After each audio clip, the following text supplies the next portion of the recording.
Hörmətli xanımlar, hörmətli bəylər, Azərbaycan Cumhuriyyətinin 108-ci il dönümünə həsr olunmuş bugünkü ziyarətimizin Azərbaycan Respublikasının dövlət himni ilə başlayır.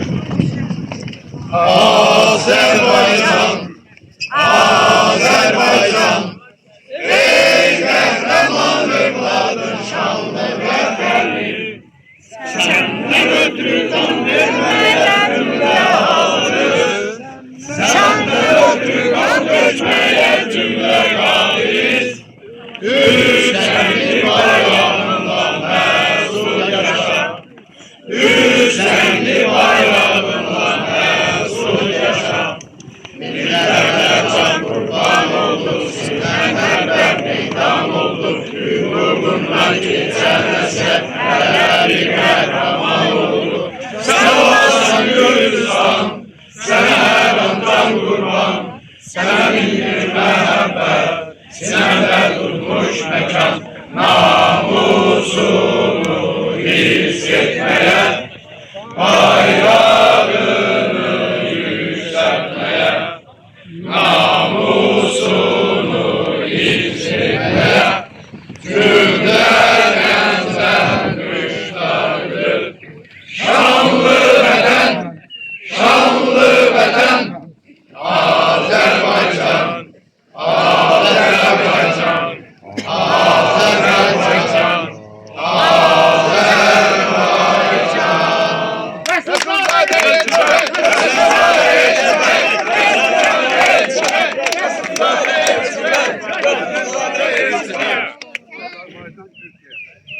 Allah şəhidlərimizin ruhunu şad eləsin. Azərbaycan Türkiyə.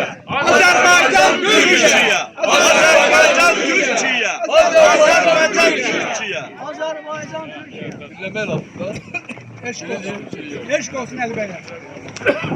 Allah şəhidlərimizin ruhunu şad eləsin. Amin. Şəhidlərimizin ruhunu şad etməyi bizə nəsib eləsin inşallah. Amin. Ordumuz müzəffər, əsgərimiz qalib olsun. Amin. Amin. Bu tarixi burada iştirak edən hər kəs bilir. 108 il bundan qabaq olanları və bizim üçün heçdən bir bayraq yapıb Azərbaycan göylərinə tikənləri, babamız Rəsulzadəni və onun silahdaşlarını hər kəs tanıyır, bir hökumətimizdən başqa. Hər kəs hörmət və ehtiramla, rəğbətlə, sədaqətlə yad eləyir hökumətimizdən başqa. Hökumətimiz bu bayrağın müəllifindən qorxur. Bu cumhuriyyətin qurucusundan qorxur. Adını çəkməkdən qorxur. Amma bu bir şərəf işidir.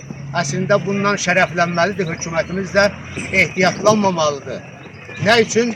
Ona görə ki 44 günlük savaşda, bir günlük antiterror əməliyyatında Azərbaycan əskəri şəhid olaraq, komutan olaraq, qazi olaraq bu bayrağın yolunda savaşdı. Bu bayrağı Azərbaycan ərazisində, Azərbaycan ərazisini bütövləşdirməkdən ötürü həmin ərazilərdə təkrar dalğalandırdı. Bu bayraq bizim üçün hər şeydir. Bu bayraq bizim namusumuzdur, bizim varlığımızdır, bizim bu günümüzdür və gələcəyimizdir. Həm də tarixi və şanlı keçmişimizdir.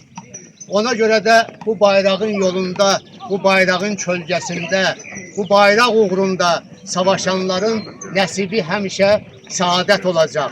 Şəhid olanda da saadət olacaq, qazi olanda da saadət olacaq, xoşbəxtlik olacaq. Ona görə də bu bayraq yolunda çarpışanlar, mübarizə aparanlar bu bayrağın kölgəsi altında birləşməlidirlər. Birləşməsələr olmaz. Bu bayraq birliyə dəlalət eləyir.